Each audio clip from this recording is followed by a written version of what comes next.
Episode 3 ఎవరితను? అవంతికని గుహలో కాపాడిన వ్యక్తిని శివస్కందుడు తమకి దూరపు బంధువు అని పరిచయం చేయటమే కాకుండా అవంతికని చూసుకోటానికే అతను ఇక్కడికి వచ్చాడని చెప్పి శివస్కందుడు ఆ గదిలో నుండి వెళ్లిపోయాడు. అసలు తమ బంధువుల్లో అబ్బాయిలే లేరు అని తెలిసిన అవంతిక అనుమానంగా, అసలేం చేశావు నువ్వు అని భయపడుతూ రాణాని అడిగింది. రాణా ఏం మాట్లాడలేదు. కళ్ళు పెద్దవి చేసి అవంతిక వైపు సూటిగా చూస్తూ, నా సంకెళ్ళు విడిపించి నాకు సహాయం చేశావు, మరి నేను నా కృతజ్ఞత చెప్పుకోవాలి కదా అన్నాడు. వెంటనే అవసరం లేదు అంది అవంతిక. అతనికి సహాయం చేశాక తిరిగి నన్ను ఇక్కడికి తీసుకువచ్చి ప్రతిగా నాకు కూడా సహాయం చేశాడు కదా అనుకుంది అవంతిక. కానీ అలా చెప్పే అవకాశం నీకు లేదు, ఎందుకంటే ఇక్కడ ఉండాలా వద్దా అనేది నా నిర్ణయం అని చిన్నగా నవ్వుతూ అన్నాడు రాణా. అవంతిక ఇంకా భయపడుతూ రాణా వైపు చూసింది. అసలేం మాట్లాడుతున్నాడు? అమ్మో, ఇతను చాలా ప్రమాదకరం. అసలేం చేసి ఇక్కడ వాళ్ళందర్నీ మా బంధువని నమ్మించాడు? శివస్కంద లాంటి వ్యక్తినే ఆయన బంధువుగా నమ్మించాడంటే ఇతనితో చాలా జాగ్రత్తగా ఉండాలి అనుకుంది. అంతఃపురంలోని వాళ్ళనంతా ఏం చేశావు? అందరూ నిన్ను శివస్కంద దూరపు బంధువనే నమ్ముతున్నారు, లేదంటే తాతగారు నా బాధ్యతని నీకు అప్పగించి వెళ్లటం ఏంటి అని అడిగింది అవంతిక. రాణా వెంటనే చిరునవ్వు నవ్వి తన 2 చేతుల్ని అవంతిక వైపు చాపాడు. అతని వేళ్ల నుంచి జుట్టులాగా ఉన్న చిన్న చిన్న పాముల్లాంటివి బయటికి వచ్చాయి. వాటిని చూడగానే అవంతిక కాస్త కంగారు పడింది. ఈ పాముల్ని నేను మనుషుల్లోకి పంపించి వాళ్ల జ్ఞాపకాలని మార్చేలా చేయగలను. మీ వాళ్ల మస్తిష్కంలోకి వీటిని వదిలి వాళ్ల జ్ఞాపకాలను నేను మార్చినప్పటికీ అది తాత్కాలికంగానే ప్రభావం చూపుతుంది. నువ్వేం భయపడాల్సిన అవసరం లేదు. నేను ఎవ్వరికీ హాని చెయ్యను, కాబట్టి ఈ విషయంలో నువ్వు నాపై నమ్మకం పెట్టుకోవచ్చు అని చెప్పాడు రాణా. పక్కనే ఉన్న నల్లపిల్లి పూర్తిగా అవాక్కైపోయింది. నా యజమాని ఈసారి చాలా ప్రమాదకరమైన వ్యక్తిని కాపాడినట్లుంది.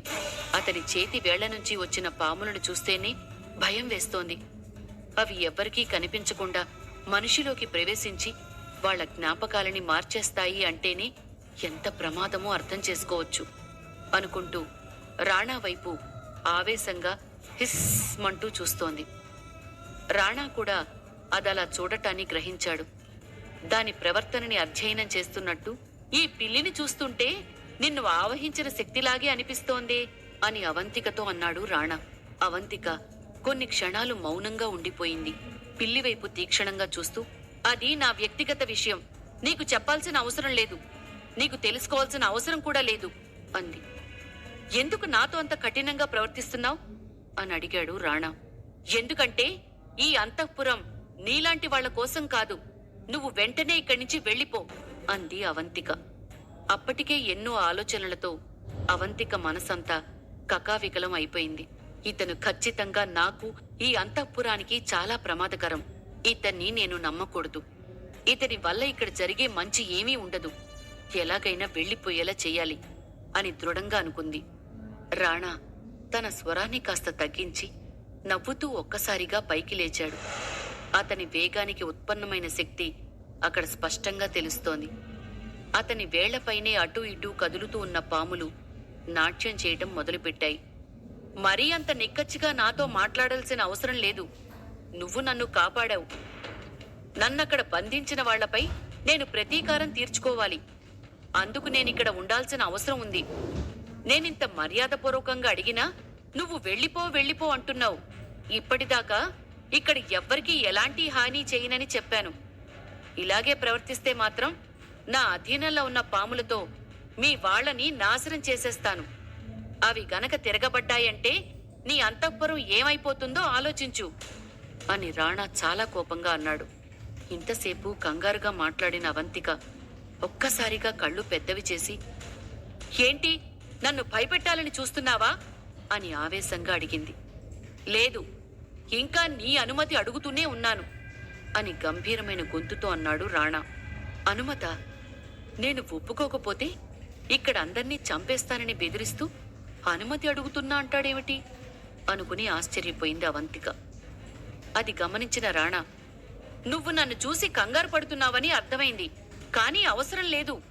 ప్రస్తుతానికి నాకెక్కడికి వెళ్లే అవకాశం లేదు. సమయం వచ్చినప్పుడు నా అంతట నేనే వెళ్ళిపోతాను. నువ్వు వెళ్ళిపోమ్మని చెప్పాల్సిన అవసరం కూడా లేదు.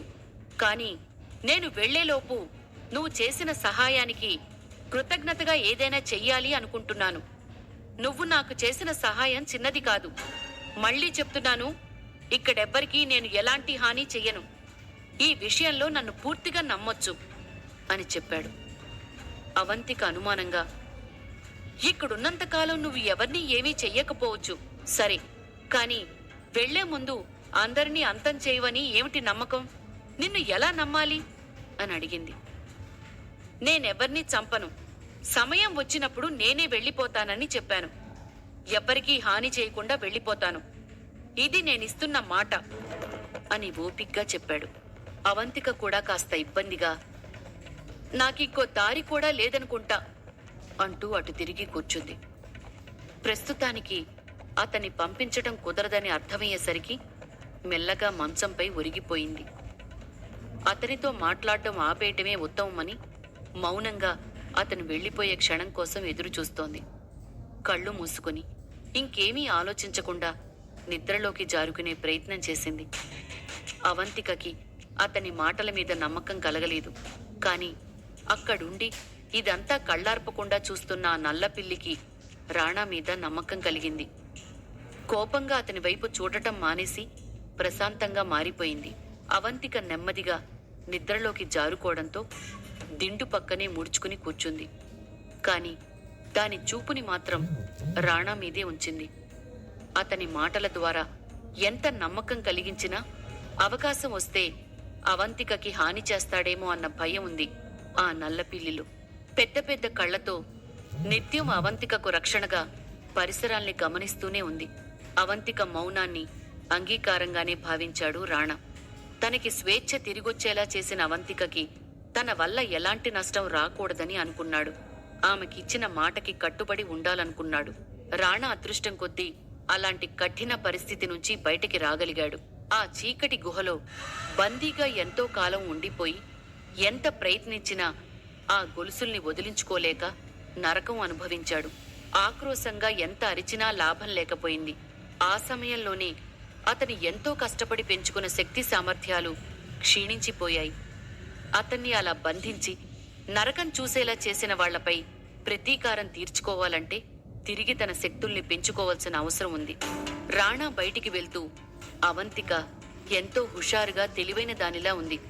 నాకు ఏమాత్రం ఉపయోగపడిన ఈ జనాల్ని చూస్తూ విసుగు చెందే కన్నా తనకు నాపై నమ్మకం వచ్చేలా చేసి నా పని చేసుకుంటూ హాయిగా కాలక్షేపం చెయ్యొచ్చు అనుకున్నాడు. ఇక మరుసటి రోజు నుంచి అవంతికకి మెరుగైన చికిత్స ఇప్పించి పూర్తిగా కోలుకునేలా చెయ్యాలని శివస్కందుడు దేశంలోని ఉత్తమ వైద్యులనందరినీ అంతఃపురానికి రప్పించాడు. ఫలితంగా అవంతిక కొన్ని రోజుల పాటు రకరకాల వింత మందులు తీసుకోవాల్సొచ్చింది. వాళ్ళందరి చికిత్సను చూసి భయభ్రాంతులకి గురి అయింది. అవకాశం ఉంటే తనకి తానే వైద్యం చేసుకునేదాన్ని అని ఎన్నోసార్లు అనుకుంది. తెల్ల జుట్టుతో ఆ వయసైపోయిన వృద్ధులంతా వైద్యులుగా దగ్గరికి వస్తుంటే అవంతికకి చాలా కోపం వచ్చేది. వీళ్ళెవ్వరికీ వైద్యం చేయడం రాదు, వీళ్ళందరూ దండగా అనుకుంది.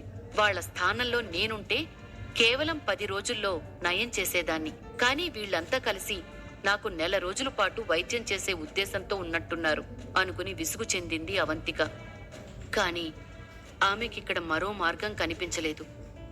ఆ రాణా ఇక్కడ ఉండటాన్ని ఒప్పుకున్నట్టే ఇప్పుడు కూడా తాతగారి మాటని తిరస్కరించలేక ఆ వైద్యులని నెల రోజుల పాటు భరించటానికి సహనం పెంచుకుంది. ఒక్క నెల రోజులే కదా అని తనకు తాను సర్ది చెప్పుకుంది. ఈ చికిత్స జరుగుతున్నన్ని రోజులు తాత శివస్కందుడు తరచూ వచ్చి అవంతికను చూసి వెళుతూ ఉండేవాడు. రాణా మాత్రం చాలా అరుదుగా తన దగ్గరకు వచ్చేవాడు. మిగతా సమయంలో ఎక్కడ ఉంటున్నాడో, అంతఃపురంలో ఏం చేస్తున్నాడో ఆమెకి తెలిసేది కాదు. ఆ నెల రోజులు అలా గడిచిపోయాయి. అవంతిక మెల్లగా నడవటం మొదలుపెట్టింది. ఇన్ని రోజులు కొన్ని అడుగులు వేయటానికి కూడా ఎవరో ఒకరి సహాయం తీసుకోవాల్సి వచ్చేది. ఇప్పుడు ఆ పరిస్థితి లేనందుకు చాలా సంతోషంగా అటూ ఇటూ హుషారుగా నడవసాగింది. ఇంతలో రాణా తలుపులు తెరుచుకుని ఆమె గదిలోకి వచ్చి తలుపుకి ఆనుకుని, చూస్తుంటే పూర్తిగా కోలుకున్నట్టు కనిపిస్తున్నావు అని కాస్త వెటకారంగా నవ్వుతూ అన్నాడు. అతని మాటకి బదులివ్వకుండా, నేను బట్టలు మార్చుకోవాలి అని అంది అవంతిక. ఆమె ఉద్దేశం వెంటనే అతన్ని బయటికి పొమ్మని. కాని అలా చెప్పటం రాణాని అస్సలు కదిలించలేదు. అక్కడి నుంచి వెళ్ళకపోగా మెల్లగా ఒక్కో అడుగు వేస్తూ ఆమె వైపుకి నడిచాడు. అతని 2 చేతులు అవంతిక భుజాల మీద ఉంచాడు. క్షణం ఆలస్యం చేయకుండా నల్లటి పొగ రూపంలో నల్లపిల్లి బయటికి వచ్చింది. రాక్షసుడా, నా యజమానిని వదిలిపెట్టు! నీకెంత ధైర్యం మీద చేతులు వేయటానికి అంటూ హిస్సుమని గర్జించింది. రాణా దాని కోపానికి కూడా అస్సలు స్పందించలేదు. అతని చేతుల్ని అలాగే అవంతిక మీద ఉంచి, తను ఇంకా పూర్తిగా కోలుకోలేదు, చూస్తుంటే ఇంకా విశ్రాంతి అవసరం అనిపిస్తోంది, తనని చూసుకునే బాధ్యత తాతగారు అప్పగించారు కదా, అలాంటప్పుడు నేను తన బట్టలు మార్పిస్తే తప్పేం కాదు అని పిల్లితో చెప్పాడు. పిల్లికి అతని మాటలు మోసపూరితంగా అనిపించాయి. తాతగారి మెదడులో జ్ఞాపకాలని మార్చేసింది నువ్వే. అలాంటప్పుడు ఆయనే నీకు అనుమతిచ్చాడని అనటంలో అర్థమేమైనా ఉందా అనుకుంటూ మౌనంగా ఉండిపోయింది ఆ పిల్లి. అన్నట్టే అవంతిక పై దుస్తుల్ని మార్చేశాడు రాణా.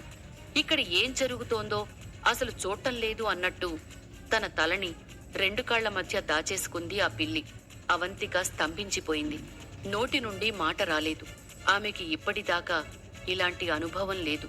తను వైద్య విద్య నేర్చుకున్న సమయంలో కూడా మగవారితో సరిగ్గా మాట్లాడిన దాఖలాలు కూడా లేవు.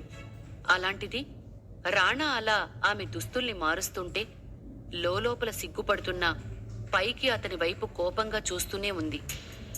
అవంతిక దుస్తులు మార్చిన తరువాత ఆమెను అమాంతం తన చేతుల్లోకి తీసుకుని అక్కడి నుంచి బయటికి తీసుకొచ్చాడు రాణా. ఎక్కడికి తీసుకెళ్తున్నావు అని అడిగింది అవంతిక. పిల్లి వెంటనే గాల్లోకి లేచి, నా యజమానిని ఇతను సొంత మనిషిలా చూసుకోవటం మొదలుపెట్టినట్టున్నాడు అని తనలో తానే గొణుక్కుంటూ నల్లటి పొగలాగా మారి అవంతికలోకి ప్రవేశించింది. రాణా ఆమెను అలాగే ఎత్తుకుని వేగంగా ముందుకు కదులుతూ, మనం అతిథుల్ని కలవబోతున్నాం అని బిగ్గరగా నవ్వుతూ అన్నాడు. అంతఃపుర సభా మందిరంలో చాలా కోలాహలంగా ఉంది. అతిథులందరితో ఆ ప్రాంగణం మొత్తం నిండిపోయింది. వచ్చిన వాళ్ళందరికీ అక్కడి పని వాళ్ళందరూ ఆహార పదార్థాలతో, పానీయాలతో అతిథి మర్యాదలు చేస్తున్నారు. ఈ ఆతిథ్యం ఏర్పాటు చేసిన వ్యక్తి ఒకప్పుడు చాలా అందంగా ఉండేవాడు. అతని శారీర దారుఢ్యం, పూర్తిగా ఆత్మవిశ్వాసంతో నిటారుగా నిలబడి అతని గాంభీర్యం ఇప్పుడు లేవు. యుద్ధంలో 2 కాళ్లు గాయమయ్యి నడవలేని పరిస్థితికి రావడంతో చక్రాల కుర్చీకి పరిమితమయ్యాడు. ఆయన్ని చూసిన వాళ్లంతా జాలిపడుతూ ఉంటారు. ముదురు నీలం రంగులోని బట్టల్లో ప్రశాంతంగా తన చక్రాల కుర్చీలో కూర్చుని ఉన్నాడు. అతనే కార్తికేయ, శివస్కందుని 2వ కొడుకు, అవంతికకి చిన్నాన్న. ఆయన పక్కనే కుడివైపున మరో వ్యక్తి లేత గులాబీ రంగులోని బట్టల్లో గంభీరంగా కనిపిస్తున్నాడు. ఆ పక్కనే ఒక అమ్మాయి తెల్ల రంగు బట్టల్లో మెరిసిపోతోంది. 2వ రాజకుమారులు వారు మరికొద్దిసేపు ఆగాలని మనవి. అవంతిక ఇంకా కోలుకుంటోంది. తను ఇక్కడిదాకా రావటానికి ఇంకాస్త సమయం పట్టొచ్చు. దయచేసి అతిథులంతా కూడా సహనంతో వేచి ఉంటారని కోరుకుంటున్నాను అన్నాడు కార్తికేయ భరద్వాజ. ఇక కార్తికేయ మాటలు విని కూడా చక్రదేవ్ చాలా నిర్లక్ష్యంగా పట్టించుకోకుండా ఉన్నాడు. కనీసం ఆయనకి గౌరవప్రదంగా అలాగేనని కూడా సమాధానం చెప్పలేదు. చక్రదేవ్ తన మనసులో శివస్కందుని కుటుంబం మొత్తం అన్యాయంగా రాజ్యంలో ఎంతో పేరు ప్రఖ్యాతలు సంపాదించి ఇక్కడ అంతఃపురంలో ఐశ్వర్యం అనుభవిస్తున్నారని ఆలోచన ఉంది. మహారాజైన తన తండ్రి కంటే శివస్కందుడికే పేరుందన్న విషయం చక్రదేవు కోపానికి ఎప్పటికప్పుడు ఆజ్యం పోస్తూనే ఉంటుంది. అందుకే శివస్కందుడి దగ్గర నుంచి చనిపోయిన ఆయన పెద్ద కొడుకు, అలాగే రాజ్యం కోసం 2 కాళ్లు పోగొట్టుకున్న ఈ కార్తికేయుడికి కూడా ఎలాంటి గౌరవం ఇచ్చే ప్రయత్నం చేయడు చక్రదేవ్. అయినా కూడా శివస్కందుని కుటుంబం చక్రదేవ్ రాజకుమారుడన్న విషయాన్ని దృష్టిలో పెట్టుకుని అతనికి ఇవ్వాల్సిన గౌరవం ఇస్తూనే ఉంటారు. రాజ్య పాలనలో సరిగ్గా పాలు పంచుకోకుండా తన ఇష్టానుసారం విహారాలకి పోతున్నా అతను చేయాల్సిన పనుల్ని కూడా వాళ్లే దగ్గరుండి జరిపిస్తున్నారు. సహజంగా ఇలాంటి అతిథి సభలకు అతను హాజరు కావటం అరుదు. ఇవాళ ఎలాగో వచ్చాడు. వచ్చినవాడు ఒక్కడుగా కూడా రాలేదు. ఒక అందమైన అమ్మాయిని తనతో పాటు సభలోకి తీసుకొచ్చాడు. రాజ్యపాలనలో భాగమైన వాళ్లతో సమాన గౌరవాన్ని పొందుతూ అక్కడే చక్రదేవ్ పక్కనే కూర్చుని ఉంది. ఆయన మాటలకి ఏమాత్రం స్పందించని రాజకుమారుడి ప్రవర్తన చూసి అతిథుల ముందు కాస్త మొహమాటంగా అనిపించింది కార్తికేయుడికి. ఆ కొద్దిసేపటికే రాణా అవంతికని తీసుకుని వచ్చాడు. అవంతిక కులాసాగా అతని చేతుల్లో ఒదిగిపోయి ఉంది. తల నిమురుకుంటూ పెద్దల మాటలని పట్టించుకోకుండా కూర్చున్న చక్రదేవ్ తన ధ్యాసని అవంతికపై పెట్టాడు. రాజ్యంలో తనకన్నా అందంగా ఇంకే యువకుడు లేడన్న అహంకారం అతనిది. అలాంటిది అతను పెళ్లి చేసుకోవాలనుకున్న అమ్మాయిని ఇంకెవరో అలా ఎత్తుకుని రావటం చూసి చక్రదేవ్ అవాక్కయ్యాడు. చూడటానికి తనకన్నా అందంగా కనిపిస్తున్న ఆ వ్యక్తిని ఇంతకు ముందెప్పుడూ చక్రదేవ్ చూడలేదు. చక్రదేవులాగే ఎంతో పొగరుగా అహంకారంగా కనిపించే అవంతిక కూడా ఈరోజు భిన్నంగా కనిపిస్తోంది. స్వయంగా అతను అవంతికని ఇష్టపడలేదు. ఈ విషయం అతనికే కాదు, ఆ రాజ్యంలోని అందరికీ తెలుసు. అయినా అవంతికతో పెళ్లికి ఒప్పుకోవడానికి ఒకే ఒక్క కారణం శివస్కందుడు. సైన్యం మొత్తం శివస్కందుడి ఆధీనంలోనే ఉంది. ఆయనే స్వయంగా రాజుగారి రెండవ కుమారుడు చక్రదేవుడికి తన మనవరాలు అవంతికకి పెళ్లి చేయాలని అడగటం వలన సరేనని ఒప్పుకోక తప్పలేదు. శివస్కందుడితో వైరానికి పోవటం తమకే మంచిది కాదని రాజుకి రాజకుమారుడికి బాగా తెలుసు. కాని తను చేసుకోబోయే అమ్మాయిని మరో అబ్బాయి ఇలా ఎత్తుకుని రావటం చక్రదేవ్కి నచ్చలేదు. అది అతనికి చాలా ఇబ్బందిగా, అవమానంగా అనిపించింది. వెంటనే లేచి గట్టిగా ఎవరితను అని అడిగాడు చక్రదేవ్.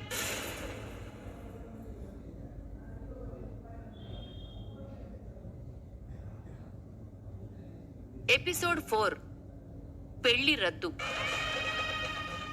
అవంతికని చాలా జాగ్రత్తగా ఎత్తుకుని వస్తున్న రాణాని చూసి అందరి ముందు ఎవరితను అని గట్టిగా అడిగాడు చక్రదేవ్. అందరూ ఒక్కసారిగా రాణా వైపు చూశారు.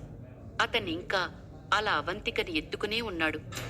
చక్రదేవ్తో పాటు అక్కడి వాళ్ళందరికీ కూడా రాణా అలా అవంతికని ఎత్తుకుని ఉండటం చూడటానికి కాస్త ఇబ్బందిగానే ఉందన్నట్టు ఒకరి మొహాలు ఒకరు చూసుకున్నారు. రాణా అది గమనించినప్పటికీ అవంతికని కిందికి దించలేదు. కాస్త ముందుకు వచ్చి, నా పేరు రాణా, అవంతికకి దగ్గరి బంధువుని, తనని చూసుకోవడం కోసం ఇక్కడికి వచ్చాను అని చెప్పాడు. ఏంటి అని ఆశ్చర్యపోయాడు చక్రదేవ్. అతనికి తెలిసినంత వరకు అవంతిక దగ్గరి బంధువులలో రాణా వయసు గల అబ్బాయి లేడు. అందుకే చక్రదేవ్కి అనుమానం వచ్చింది. శివస్కందుడు రాజ్యం కోసం దగ్గరి బంధువుల విషయం దాచిపెట్టి ఉంచాడేమో అనిపించింది చక్రదేవ్కి. ఇంత ముఖ్యమైన విషయాన్ని దాచిపెట్టడం ఏంటి అని కోపడ్డాడు చక్రదేవ్. అది గమనించిన కార్తికేయ, దగ్గర బంధువు అంటే మా కుటుంబానికి చెందినవాడు కాదు, అతనొక అనాథ. చిన్నప్పుడే మా తండ్రి గారి కంటపడితే అంతఃపురానికి దూరంగా పెంచుతూ వచ్చారు. అందుకే ఎవరికీ రాణా గురించి తెలియలేదు. కాని ఇప్పుడు మాకు అతని అవసరం వచ్చింది. అవంతికకి ఆరోగ్యం బాగోలేదు. తనని ఎవరో ఒకరు చూసుకోవాలి. తండ్రి గారికి కూడా ఆరోగ్యం క్షీణిస్తోంది. ఇక నా పరిస్థితి మీ అందరికీ తెలిసినదే. అందుకే రాణాని ఇక్కడికి పిలిపించాం అని చెప్పాడు. ఓహో, రక్త సంబంధీకులు కాదా అనుకున్నాడు చక్రదేవ్. వాళ్ల కుటుంబానికి ప్రత్యక్షంగా సంబంధం లేదన్న విషయం చక్రదేవ్కి సంతోషంగా అనిపించింది. శివస్కందుడి కొడుకులకి, తరువాత తన మనవరాలు అవంతికకి కూడా రాజ్యం మీద బాధ్యత తీసుకునే అవకాశం వచ్చింది. వాళ్లు శివస్కందుడి కుటుంబానికి చెందిన వాళ్లు కాబట్టి తప్పలేదు. కాని ఈ రాణా అనే పరిచయం లేని వ్యక్తికి ఆ కుటుంబంతో సంబంధం లేదు కాబట్టి అతని నుండి సమస్యలేవి రావనుకున్నాడు చక్రదేవ్. అయినా చక్రదేవ్ ఎప్పుడూ అవంతిక గురించి ఎక్కువగా ఆలోచించలేదు. దగ్గరగానో దూరంగానో ఆమె కుటుంబానికి ఎవరెవరు తెలుసన్న విషయం గురించి ఎప్పుడూ పట్టించుకోలేదు. ఇలా చాలాసేపటి నుంచి అవంతికను అలా ఎత్తుకునే ఉన్న రాణా మరికాస్త ముందుకు వచ్చి ఆ అతిథుల మధ్య ఖాళీగా ఉన్న ఒక కుర్చీలో అవంతికను కూర్చోబెట్టి తను కూడా పక్కనే ఉన్న మరో కుర్చీలో కూర్చున్నాడు. తెల్ల దుస్తుల్లో తన ఎదురుగా కూర్చున్న ఆ అందమైన అమ్మాయి వైపు చూసింది అవంతిక. ఆ వెంటనే చక్రదేవ్ వైపు కూడా చూసి, ఈ మనిషినేనా నేను ఇష్టపడింది అని అనుకుంది. చక్రదేవ్ తన గొంతు సవరించుకుని, మా తండ్రిగారు అవంతికకి ఆరోగ్యం బాగోలేదన్న విషయం తెలుసుకుని చింతించారు. తనకి తొందరగా నయం అవ్వాలని దేశ విదేశాల నుంచి మందులు తెప్పించారు. మనకి అందుబాటులోనే ఉన్న కారణాన నేను ఇందిరని ఇక్కడికి రమ్మని అడిగాను. మీకు ఇందిర గురించి చెప్పాలి. తను వైద్య విద్యలో మంచి నిపుణురాలు.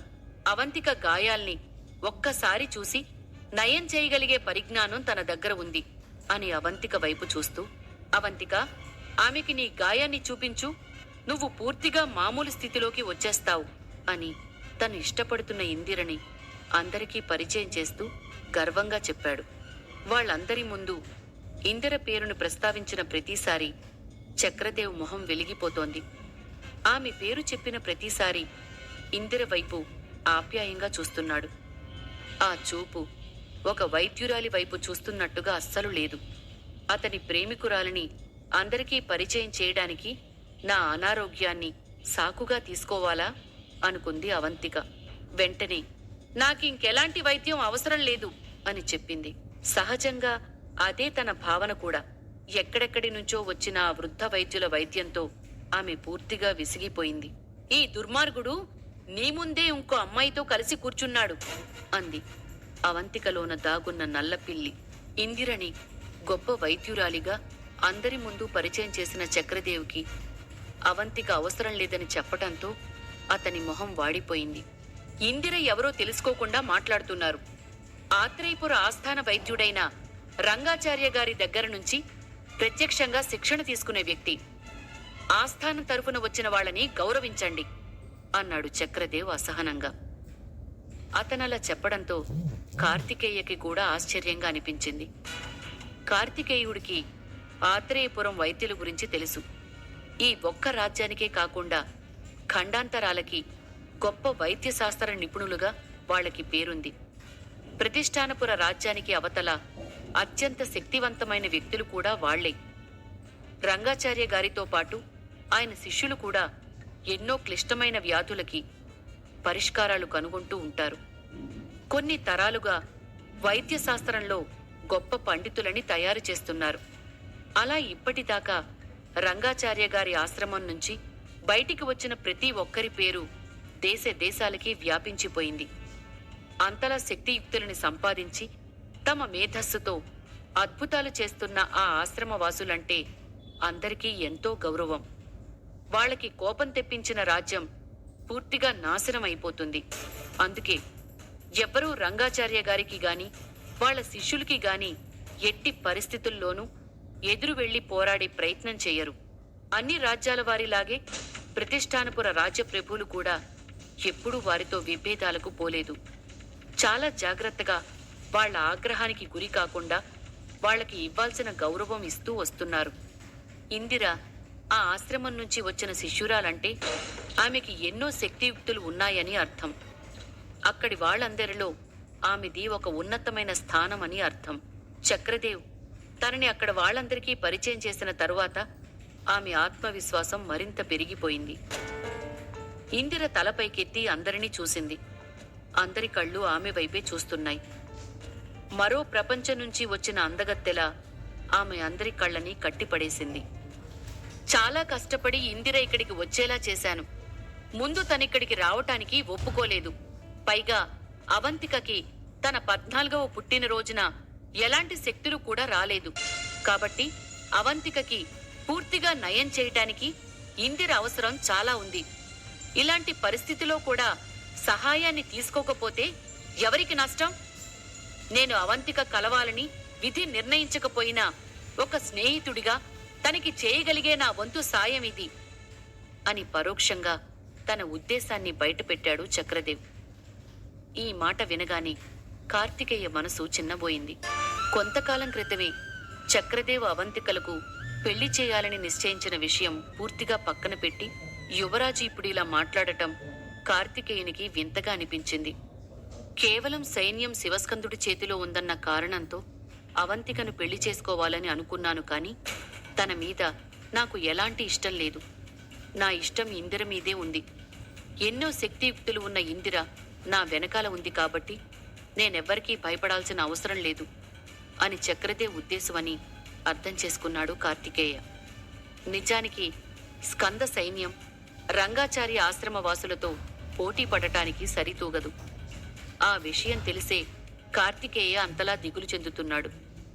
రెండవ రాజకుమారుడైన చక్రదేవ్ ఉద్దేశం చాలా స్పష్టంగా అర్థమవుతోంది. అవంతికతో ఎలాగైనా తన పెళ్లి ఒప్పందాన్ని రద్దు చేసుకోవాలని అనుకుంటున్నాడు. ఆ విషయం నిర్ధారణ అయిన వెంటనే కార్తికేయునికి కోపం రావటం మొదలైంది.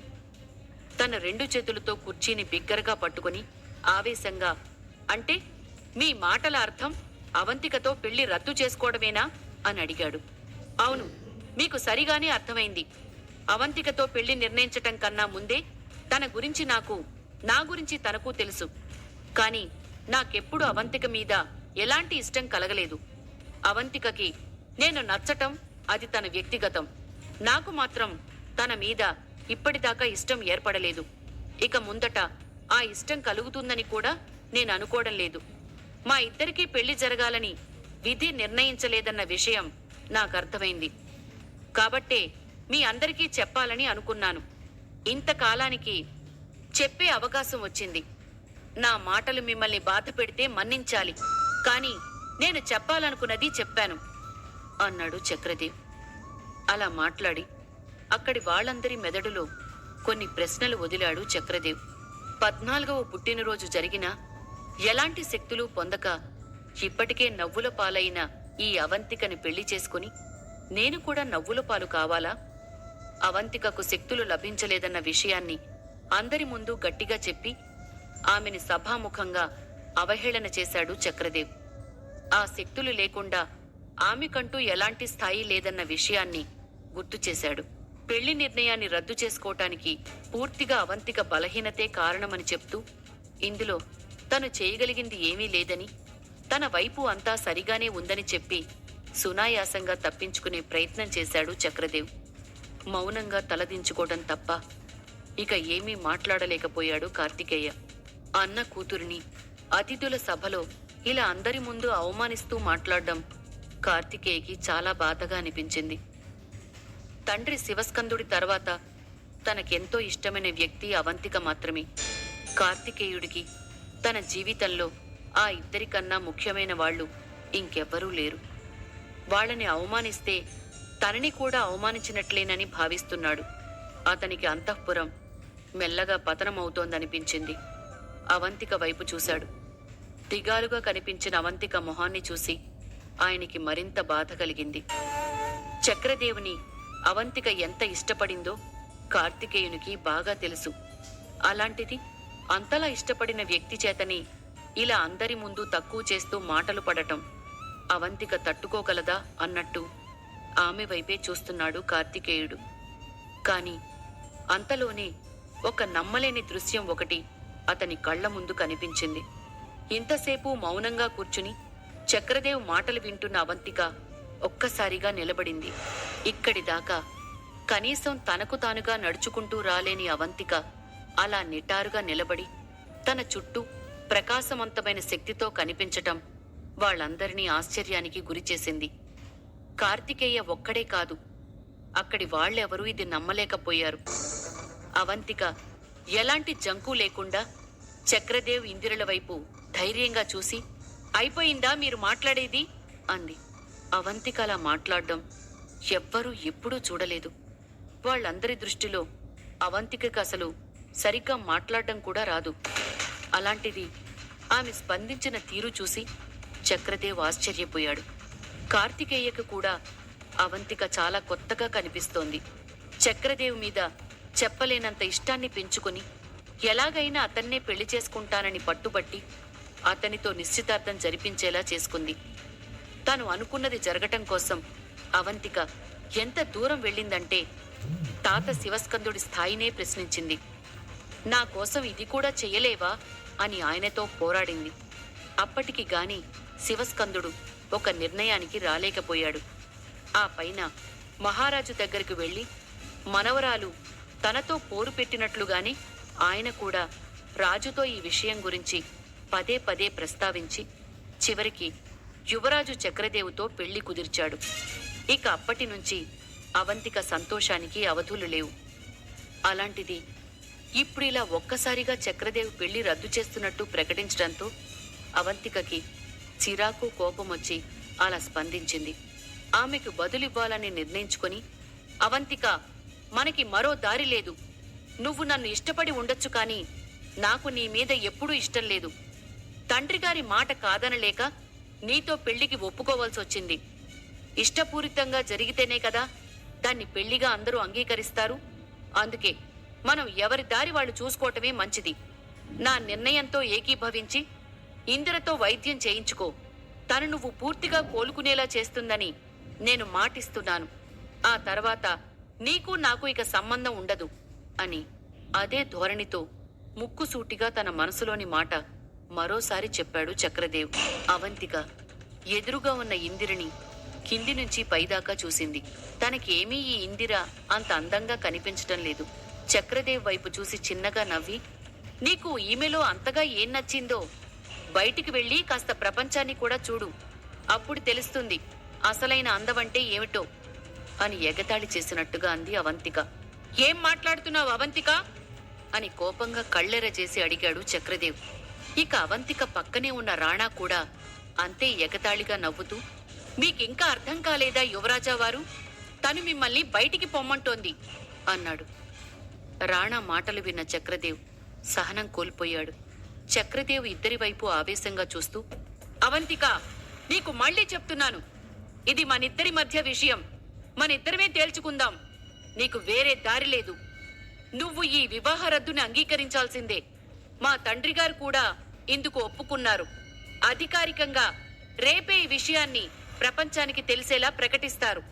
నన్ను వ్యతిరేకించగలరేమో కాని ఆయన్ని కూడా వ్యతిరేకించగలరా మీరు అన్నాడు.